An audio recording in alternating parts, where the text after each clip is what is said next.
Welcome back, guys. In this video I will show you how to set out of office for Outlook. So first you have to go to your Outlook app and then go to calendar, and then just pick any date where you will be out of the office. So let's say, for example, I will be out on a certain date, let's say February 8th. Just right click that and then click this, and here you will see this another window where you can input all of the information. So for example, I'll put this title: I am away from office. And then what you can do next is to navigate through the calendar, set the date, set the time. You can change the time here.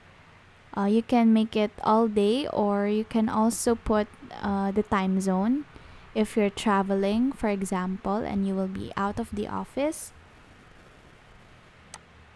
So for example, I'm putting a time zone. You can choose from these time zones, so you can do that.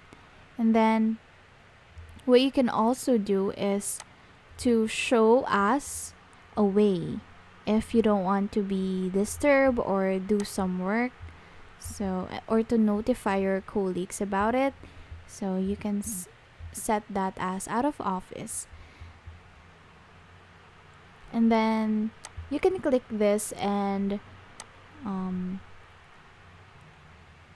adjust how often you want this to set this, in a month, in a year, in a week, so that you don't have to set them all out throughout your calendar throughout the year. And then what you can also do is to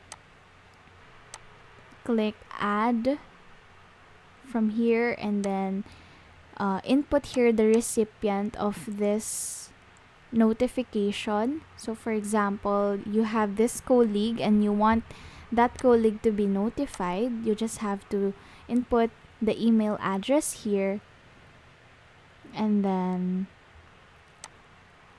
you can also adjust if you want a response from them, and if you want them to set another appointment. So it's your preference here. And then after that, you can just go save this if you want to save this template, or you can already send this to your colleague like this. So if you don't have location, that's fine, you can still send it anyway. And that's how you set out of office in Outlook. Thank you so much, guys, for watching. Please do like this video and subscribe to this channel.